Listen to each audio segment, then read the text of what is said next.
Hello po sa inyong lahat at welcome sa channel. At muling nagbabalik Padspress TV. Dito po sa video pong ito ay inimbitahan si Mayor Magalong para sa pag-iimbestiga para sa controversial at sinasabing unconstitutional na walang iba ay ang AKAP. Heto kasing AKAP na ito nagagamit sa paggawa ng korupsyon. At tatalakayan din dito kung ano ang merong sistema ang DSWD. Nagsalita na muli si Mayor Magalong para maging formal na niyang statement laban sa pangungurap ng ibang politiko. Kaya heto po, panoorin po natin ang buong video. Chair, maraming salamat sa COMELEC at siguro habang tayo ay namomroblema sa issue ng sino ang kalipikado, yung isa pa ay yung makatotohanang implementasyon sa LGU. Kaya tawagin natin si Mayor Benji Magalong na alam ko marami nang sinabi tungkol dyan at nais natin marinig from the ground. Ano ba talaga ang nangyayari sa AKAP at bakit ayaw ninyo ang mga pangyayaring iyan? Maraming salamat, Madam Chair. Thank you for giving us this opportunity to convey to you what's really happening on the ground. And I prepared a position paper. I've already provided the Secretary a copy of this position paper. And this is a reflection of the sentiments of many of the mayors, both in the cities and municipalities, Madam Chair. But let me first start with this quotation from no less than Justice Marvick Leonen. Ma'am, please give me about 6 minutes po. Tatapusin ko po kagad. Please go ahead. Sabi ho ni Justice Leonen, the power to spend is an executive constitutional discretion, not a legislative one. In the local government, we laud the national government's effort and appreciate its intention to provide financial assistance to low-income families and individuals. While AKAP seeks to accomplish that, it is mired with irregularities which defeat its purpose. No. And I'm here today to inform you of the pressing challenges and loopholes that hinder its effectiveness. First, the current AKAP practice is plagued with many irregularities. The media already documented several cities and localities with complaints from both indigents and local functionaries regarding the unpredictable procedures in receiving AKAP. In one report, beneficiaries claim to have received a reduced amount of AKAP. Meanwhile, many barangay captains, social workers raise concerns about angry beneficiaries who are forcing them to issue certificates of indigency to claim assistance. These are all born out of a lack of comprehensive public information and strong guidelines for disbursing AKAP. Currently, the barangay issues a certificate of low or no income to avail of the program. Unfortunately, barangays do not have the tools to measure if the client belongs to low or no income. Barangay officials can certify that individual is a resident of the barangay. Yes. We recommend that the CC Social Welfare prepare and issue the certifications to improve the process. CSWD or the MSWD is better prepared to assess the client's level of well-being. Besides, they are well-trained on the National Household Targeting System o yung tinatawag po nating listahanan. Second is the weak transparency and data sharing mechanism. I urge our lawmakers and national agencies to examine and establish transparent data sharing mechanisms for AKAP. It is highly inequitable and redundant when one beneficiary can receive multiple AKAP assistance because we are blind in data and cannot cross-check in the distribution list. And according to one government official, sabi nila sa akin, it's a violation of the National Data Privacy Act if they're going to share their data with the local government unit. Another is, ang nakakalungkot po nito, nagkakaroon na po ng maraming redundancy. Dahil po wala hong data sharing agreement, ang isang beneficiary pwede hong kumuha po ng stupad, can also benefit from another, yung tinatawag nating AX, makakakuha po siya sa AKAP. Ang nakakarating pa po sa amin, some of the SWD personnel, ang sabi ko sa kanila, basta request ni congressman o lista ni congressman, no question asked, silent na lang kayo. Ganun po. Yeah, kita nyo kung anong pinagagawa nila. Nakikisawsaw kasi yung mga politiko dyan Sabi nga nila legislative lang ang trabaho nila. Pero humahawak pa sila ng pera. Dapat ipapasa lang naman nila yung batas. Pero nakikialam pa sila sa sa payout ng ng AKAP. Unconstitutional lang ang AKAP sumasawsaw pa. Inaanuhan pa nila. Kumagay pinakikialaman pa nila. po yung nangyayari. At ang nakakalungkot, ngayon na naging mahigpit, ang lagi nilang sinasabi, ang sabi ng mga staff, ng ating mga lawmakers, yung pera ni Congressman, nandoon na sa DSWD. Bibigyan na lang ho namin kayo ng endorsement, dali nyo na lang doon. Huwag ko kayo Ang lupit no? Pera daw ni Congressman. Pera natin yan, pero inaangkin ng mga politiko na sa kanila raw. Di magkakaroon ka nga ng utang na loob dyan. Kasi pinagmamalaki niya na pera niya raw yan Halimbawa, may isang politiko, pinagmamalaki niya ang pera niya, tapos may utang na loob ka sa kanya, para may boto nga naman siya. Di ba? Dahil din kasi, mabibigyan po kayo. Basta ho galing ho kay Kong. Another is, AKAP and similar aid programs are increasingly and frustratingly politicized. Perhaps the most glaring issue is the increasing politicization of the social amelioration program. In the local governments, we are concerned with a national politician decides to have a personal appearance during aid distribution. But we have no choice but to accommodate them. Sa mga senators po, wala ko kaming gaanong problema.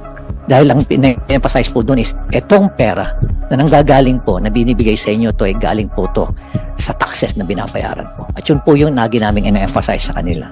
Nakakarungkot lang po, pag iba na po ang nagdi-distribute. Gusto nilang ipahalata na ang pera na yon ay galing sa kanilang bulsa. So yun nga.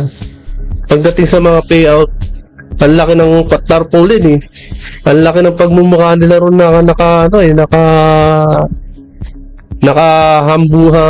hambalang sa harap ng ng stage.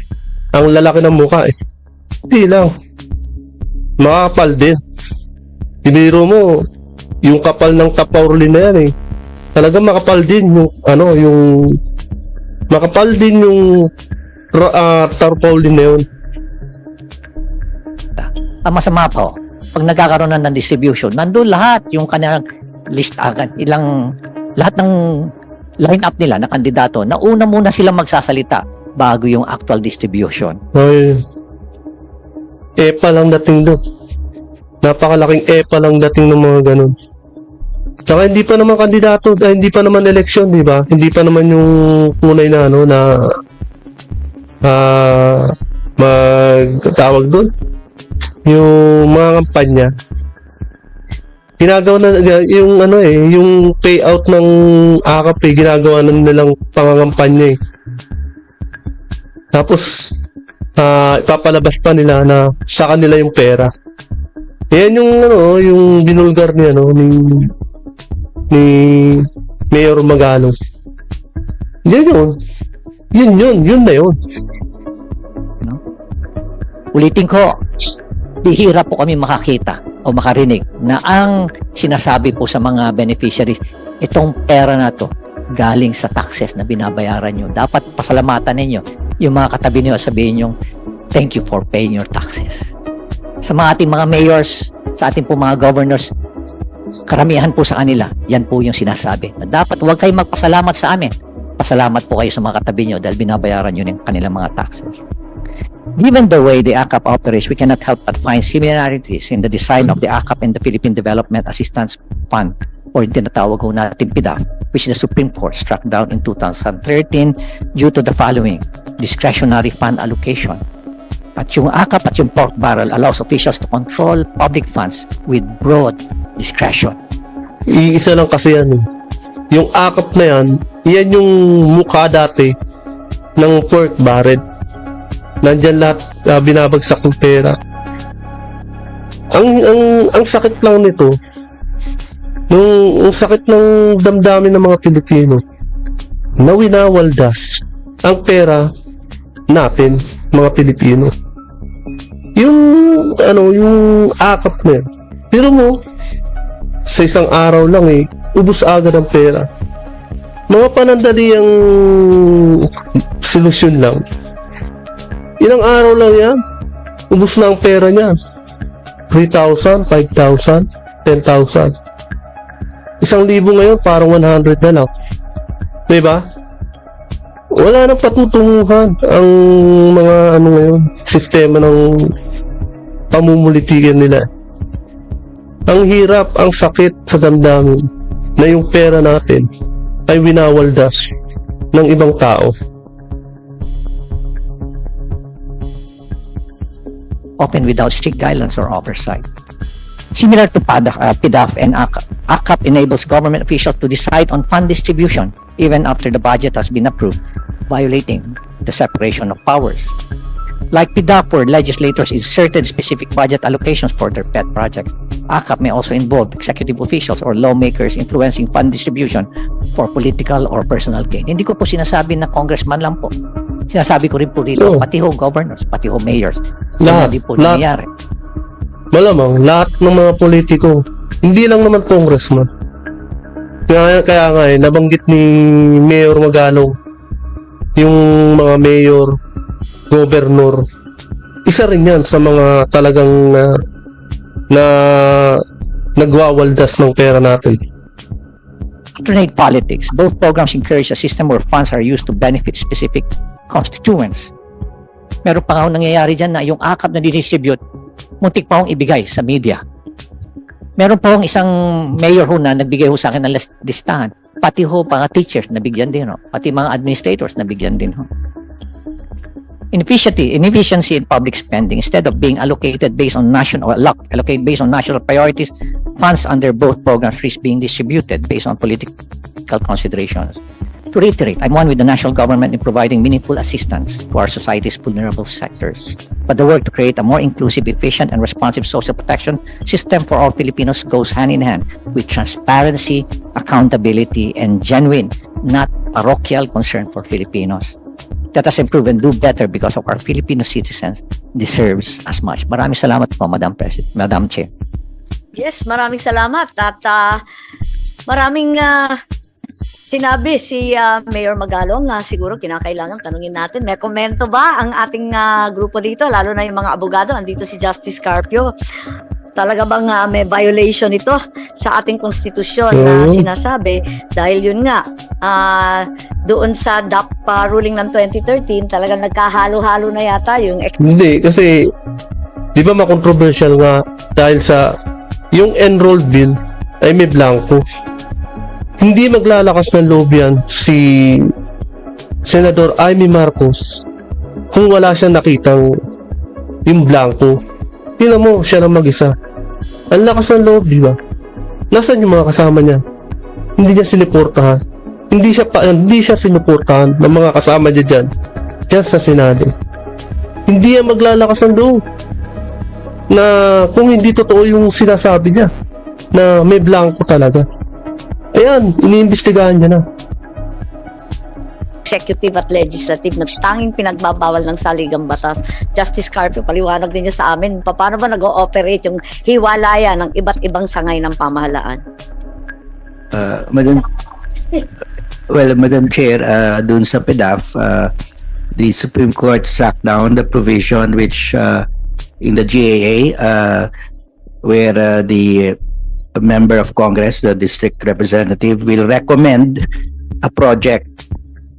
Sabi ng Supreme Court, Congress can only appropriate but cannot even recommend what project because execution of the budget is already with the executive branch. So that's why dito sa ACAP, inaamin nila na they accept, the SWD is admitting that they accept recommendations from members of Congress. Well, I'm willing to concede that anybody can recommend, no? Everybody.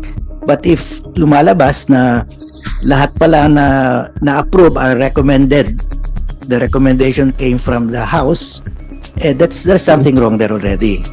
So that's why if we can have published by DSWD the names, the amount, and those who recommended, para it is full transparency, no? So that you will not be blamed also, and you will not be pressured by the members of Congress because you will say ilalabas namin ito, hindi pwede na kayo lang pagbigyan namin. We have to spread out the beneficiaries, no? Pero Justice, inamin po ni Yusik Sulit, hindi po ba dapat bawal ang mga politiko mag-recommend tulad ng sinabi ni Mayor Benji? Well, Pagkat po, No. Dapat bawal. Kasi don't touch sila dyan. Di ba? Yun nga na ilang ulit na nga sinasabi. Ang legislative ay tagagawa lang ng batas. Lahat ng mga budget, gagawan mo lang ng batas yan. Tapos, hindi ka nakahawak ng pera. Hindi ka na rin tatanggap ng mga project dyan. Iwalay nga yung executive Yes, at yeah. legislative. Pwedeng tumanggap ng listahan ng iba't ibang tao, ng iba't ibang departamento, pero palagay ko ang politiko hindi dapat Yeah. magbibigay ng listahan. Hindi rin mga listahan nga. Para hindi magkaroon ng palakasan. Kapag ka na ang kongresista, sinasabi nga nila, kapag nagsalita to at sinabi niyang eto ang nire-recommenda niyang tao, paano kung yung tao yun hindi qualified para bigyan ng akap? Malakas, di ba? Hindi po ba? Kasi ang liwanag ng ating constitution Nakalagay yung decision sa PDAF, ang sabi ng Supreme Court, you cannot put it in the law that the congressman will recommend. But as part of the general public, anybody should be able to recommend. That's my position. But they cannot put that there because pag sila ilagay mo dyan, talagang mauubos sa kanila na lang. No? So, if an ordinary person can recommend, anybody can recommend. But, nagkakaroon ng telltale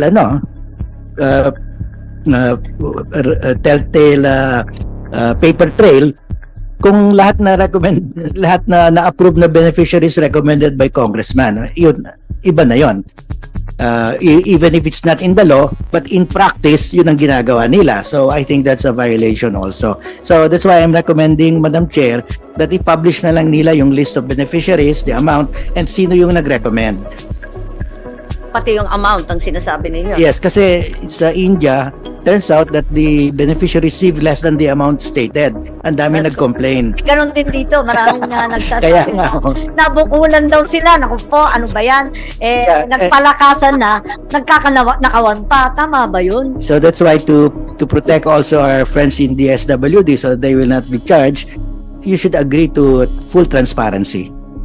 That's the recommendation by congressmen and other politicians of names. Does that not constitute post-enactment control, which is prohibited? Din Yes, but this one is and the general public makes a recommendation at saka it's not in the law. It's not in the law at saka Anybody can really recommend kasi Opo. but they are not obliged. And if they don't follow the recommendation of the congressman, only let's say 20-25%, I think that's fair enough na you are taking into account the recommendation. Kaya ang hirap niyan. Hindi mo susundin. Mayayari ka sa kongreso niya. Kung sino yung amo nyo dyan. Ang hirap niyan. Kasi, kumbaga mas mataas yung amo mo sa pinakataas na nag-uutos sa'yo. Hindi mo susundin. Pressure yan. Of everybody. Pero pag majority are recommendees of congressmen, may problema tayo. si Mayor Yan. Benji maraming masasabi kasi nakikita namin yung pagbibigay ng tulong, ma-attend naman na yung mga opisyal, tama naman yun, pero hindi tayo nakikialam doon sa listahan. Kasi talagang binibigay yun na nakakaalam. Bukod sa hindi nakikialam, hindi ka mangangampanya sa taas ng stage. Yun. Epal eh. Dapat hindi ka epal. Yung ating DSWD, yung DOLE, baka may maidagdag, baka may kwento pa si Mayor Benji dyan. Tama po kayo, Madam Chair. Ang listahan ho dapat, nag-emanate po ta City Social Welfare dahil sila po nakakaalam talaga eh. Ngayon, nagtataka ho ako dun sa reason na it is a violation of the National Privacy Act. Only to find out. Alam niyo ma'am, kami, we are all entitled to all these documents and all this information because we know for a fact that in the data sharing agreement, we have to strictly comply. Only to find out, ang totoo palang rason dyan is mabibisto lang ho kung sino ang mga pinagbibigyan. Ganun lang ho yun eh. Mabibisto lang talaga kung sino ang mga pinagbibigyan. Kaya ayaw siguro at ginagawa nilang sangkalan na yung privacy mo raw yung karapatan mo, yung sa privacy, makikita, kumbaga, di ba? Ang totoo talagang nangyayari niya. Kaya hindi nila ayaw nilang mabulgar. Yung tunay na katayuan nila sa buhay. Yun lang yun. Kung ikaw nga naman may kaya sa buhay, tatanggap ka ng akap, kupan, ayks. Diba? Makakalibre ka na. Kung yung asawa mo kapitan, diba? Tama ho, I'm completely aligned with the proposal ni Justice Garfield. Bakit tinatago kung sinong tinulungan? Yun ang tanong, Oo. di ba? Dapat baliktad eh. Yun nga Kasi tinatago nakatanggap, nila. tingnan mo, tinutulungan. Ma'am, kasi ma'am, Kung tamang ginagawa, Kasi kaya tinatago para hindi sila mabuking kung ano ang tunay na katayuan nila sa buhay na tumatanggap pa rin sila ng pera. ipagmamalaki mo pa. yes ma'am. Tama ho kayo ma'am, pero mas importante sa akin ay supporter ko yung bibigyan ko. So, isa pa halimbawa na lang, Ganun supporter mga niya. pananaw ng mga Ba eh, Palakasan, di ba? Paano Supporter ba yun? niya, bibigyan So sa niya. implementation, yung actual, DSWD, alam namin na kayo napapag-utusan kung minsan. Paano ba yun? Ano ang magagawa pressure nung sila eh. CSWD, Papag-utusan sila. MSWD, siya ay empleyada dyan sa mayor, sa gobernador, Sa gobernador. congressman at kung Congress- sino man. Ano naman ang gagawin ng hamak na DSWD? Thank you po for kay Mayor Magalong. Kanina nalimutan ko o hindi ko nasabi na may role din yung local social worker LSWD o either in the city or provincial or the municipal level. Kasi sila rin yung isa sa mga accepted documentary requirements is the certification from the social worker na qualified ka. So there you can exercise that role. So sa amin kasi on the part of policy and planning, tinitingnan namin paano magkakaroon ng magandang guidelines. Of course, there will be kinks in the implementation. Kaya nga po yun ng these interagency guidelines, yun sana yung hope na ma-address yung ganong kind of implementation issues. Pero sa guidelines po, may role po yung city municipal social worker in the vetting of the qualified individual. Nakatista yan, pero ano ang realidad? Ano namang gagawin nun?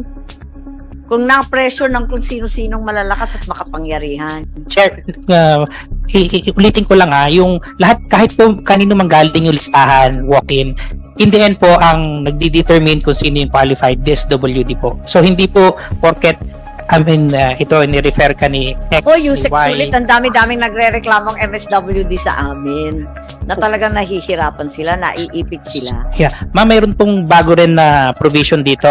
May hotline, katulad ng sinasabi na may tarpaulin po kaming nilalagay. Ang ayudang natanggap ninyo ay para sa inyo lamang, walang kaltas, something like that. So, lahat ng payout namin, Yung pagpipili ng beneficiary at yung halaga na ibibigay, ano naman ang laban ng MSWD? ma'am, we always believe na yung part po ng profession ng social worker is to assess. So, basta yung assessment ni social worker, it's an exercise of his or her professional opinion. Paano sasabihin, tatanggalin kita sa trabaho? Oo, halimbawa, gusto kong ilagay dyan yung mukha ko sa tarpaulin na yan. Pwede ba? Ayaw niya. Di, gusto mo, tanggalin kita sa trabaho. Ayaw mo ilagay dyan yung mukha ko. Di ba?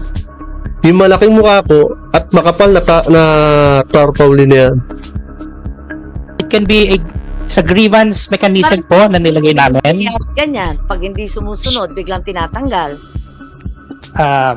Sa guidelines lang po, ma'am, insofar as Yun nga, pero yung efficient. realidad, syempre may batas, tinitignan natin ang batas, tinitignan natin ang guidelines at IRR. Titignan rin natin yung realidad, yung nangyayari. Paano natin ipagtatanggol yung mga MSWD?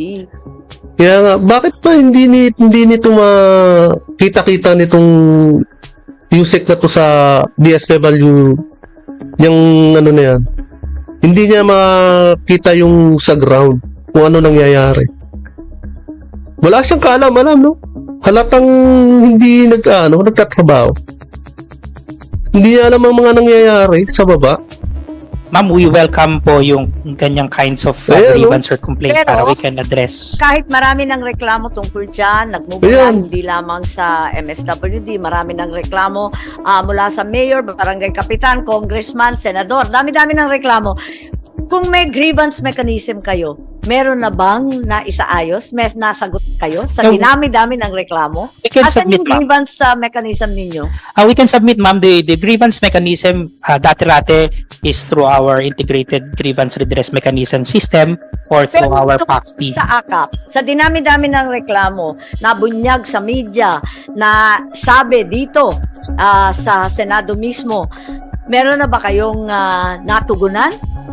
Ma'am, I have no personal knowledge kung Wala pa. No, kita nyo, wala talagang alam, hindi niya alam, nangyayari talaga na marami nang nagre-reklamo. Imposible naman, Nagtanong ako eh. as of last time kasi, ma'am, ang Oo. tinanong namin, di ba? Kung si Senador Amy Marcos na alam eh. Ikaw pa kaya? Dapat alam mo rin eh. meron bang grievance na natanggap sa AKAP? Ang initial answer sa amin is wala, sa AX meron. So, Yata. Ang so that's why dami-dami we welcome those kinds of grievances so Ang that we lagi- can improve our sa performance. Facebook lang. Ang laging reklamo sa AKAP kung sino-sino nabibigyan. Aminin natin. So, alam mo, maganda naman na sabihin natin perpekto yung isang batas. Kapag yung implementasyon walang kwenta, talagang nahihirapan rin tayo, hindi rin tama. May papel ba ang LGU sa ating paglilista at pag-i-implement? Ma'am, gaya po Dapat wala na rin. Wala na rin dapat. nasabi kanina, since anyone can refer, if it comes from an LGU, then that's their participation. The vetting is on the DSWD. Because narinig ko rin na ang DSWD nagsasabi na pinapakialaman daw ng mga barangay kapitan, pero sabi naman ng kapitan, tinatanong daw ng MS at ng CSWD kasi wala silang kaalaman, di naman sila makakaikot ng lahat ng barangay. Halimbawa sa Baguio, kalayo-layo ng ibang barangay sa ating Cordillera, abay, hindi mo mapupuntahan ng bawat isa sa syudad siguro, pero dun sa mga bulubundukin, mahihirapan ng isang MSWD, ilan lang naman sila sa opisina. So, inaasahan ba ninyo na yung mga LGU makikilahok din dyan? O may papel ba dapat ang LGU? Ang position po ng department, as expressed ni Secretary, yung po mga LGUs, we treat them as partners. So, lahat po ng gustong humingi ng tulong ng DSWD, pinagbibigyan po namin ayon sa aming guidelines. So, yun po yung Marami kasing position nagsasabi ng na DSWD. sinusuway ninyo yung barangay. Samantalang yun naman ang Oo. maaasahan ninyo. Not at all true, ma'am. True.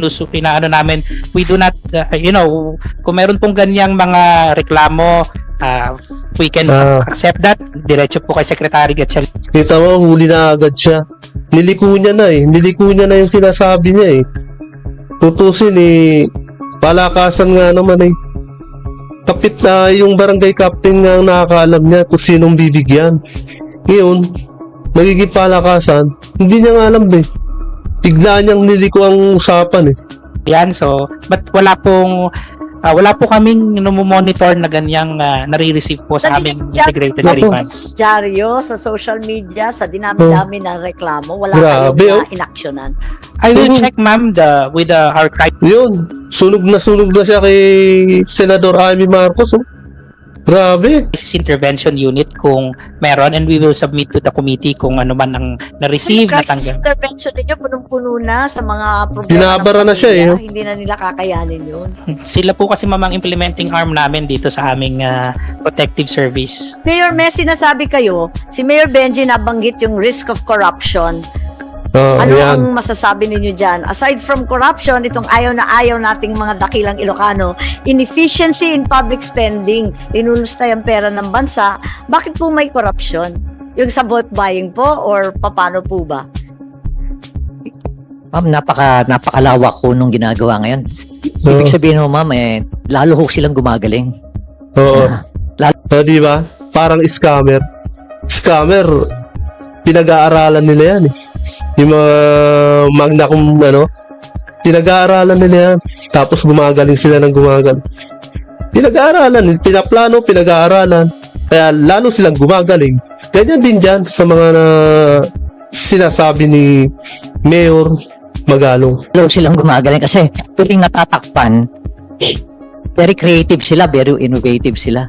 Nagkakaroon sila lalo ng mga paraan kung Napatawa paano na lang yung magkaroon ano. ng workaround, ma'am, sa mga projects. Ang lupit Kaya eh. matindi, ma'am, talaga rito sa aside from the project, in another source of Bas- corruption is itong funds Basta na ganito, pera ma'am, na talaga, no? nasa discretion nila. Oo. According sa ibang mga mayors, nagugulat sila na ang pinirmahan ng mga beneficiaries blank, kasi sa dami ma'am, pipirma na lang, only to find out na ang naibigay sa kanila 3,000, mababalitaan na lang nila 5,000 pala yung nilagan. Pero sa dami ma'am, pipirma na lang. Kinuha yung 3,000, tuwa-tuwa na sila sa 3,000. 3,000, no? Biro mo 3,000. Eh, kung ilan na yung taong yun na kinuhanan. Imagine mo, 1,000. 3,000, ang laki rin, di ba? Sobrang laki rin na nakukuha nila. Nakukupit nila dyan. Isa yun ma'am, ang mga nakikita nila. Pa ako, dito sa kalagitnaan ng lungsod, kukunin daw yung isang bahagi, tapos yung kalakihan, pipilitin na bumili ng bigas sa kanila. So, talagang konting-konti, kakarampot na lamang ang nauuwi ng pobreng beneficiary. Kaya't, eto Yan na, ang problema tataka dyan. ako kay Yusek Sulit, wala raw reklamo kahit isa. So, kita mo. Madam Chair, Problema eh. Huling-huli ka na eh. Kahon na kahon ka na. Pero mukhang apila pa eh. in fairness to Mati ka. DSW, probably ma'am ako personally, probably DSWD has one of the most efficient and most talagang consensus na mga workers sa field, especially sa field. In fact, ma'am, meron ako mga reklamo sa kanila na inaksyonan kagad. For example, why is it na ang nabigyan ng form for AKAP are media people? Inaksyon naman kagad naman ng DSW. Siguro hindi na lang umabot sa central office. Tama nga. Pero sila rin mismo ang nagsasabi sa akin kung ano nangyayari, ma'am, na kuminsan hindi na lang sila umimik, tumatahimik na lang sila dahil baka malasin sila o kaya mapagalitan yung kanilang mga boss, kaya hindi na lang sila umimik. Kaya nga, nakakatakot nga, naawa nga ako dyan eh. At si Justice Carpio, may idadagdag yata Yeah. sa atin. Madam Chair, may I ask if it's acceptable to the DSWD to publish the list of beneficiaries, the amounts, and those who recommended? Ay, oo nga, nakalimutan natin. Sagutin pala ninyo yung suggestion ni Justice Carpio. Chair and Justice, we see the value in putting that, but we will revert to the committee and inform our principals on this. But we've heard very much the reason why that is being requested and recommended. May karagdagan akong request, sana before distribution. Para magkaliwanagan. Ma'am, madali lang siya sa papel. Sa implementation, it's really difficult. So, Kaya tinatanong ko, kaya nandito si Mayor, ako nanggaling rin ako sa LGU. Kaya kabisado ko, nang kung minsan yung utos galing sa Manila, ibang-iba ang nangyayari sa field. Awang-awa kasi ako sa mga DSWD, minsan naka-backpack lang, milyon-milyon ang dala, nakikisakay lang, nakikiangkas lang sa motor, wala nang sasakyan eh. Kinakabahan ako sa mga bata eh. Mga casual pa sila, job order lang yung mga yan. Mamaya, mapinsala sa daan kung sino kumuha ng pera. Talaga nakakakaba. Alam ko, ino-improve na yung sistema ng DSWD. Kaya nga, delikado rin yung nangyayari sa kanila eh. Na delikado rin yung buhay ng mga nagdadala ng pera. Pero mo cash, ilang milyon yun, cash mo ibibigay sa mga beneficiaries. Tapos hindi mo alam, nakikita ng mga tao yung pera. May pera pala doon, sasabihin nila, iniisip nila, ay may pera pala ron sa bag na yun. Grabe.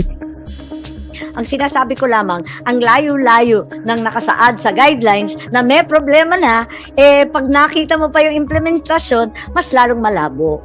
we will consider that, Okay Madam kayo, Chair. ire-recommend ninyo yung listahan ni Justice. we will revert to our principals, Your Honor. And kanina po nasabi rin ng COMELEC, we will also issue guidelines for DSWD as regards implementation of financial assistance during the prohibited period of the election. So, maaaring hindi po siya nakalagay dito because AKAP is, year-round. It's not only during election period. But definitely, we are very responsible in complying with the COMELEC law, rules, and regulations. Salamat, Chair. Maraming salamat sa COMELEC. Ayan po, napanood po natin ang buong video at napakinggan natin ang bawat balitaktakan ng mga tao dyan sa Senado. Especially kay Senador Amy Marcos At kay saludo ko sa iyo, Mayor Magalong. Kaya hanggang dito na lamang po. At kung hindi ka pa nakakapag-subscribe, please subscribe my channel para lagi kang updated sa bawat upload ko. Maraming salamat po.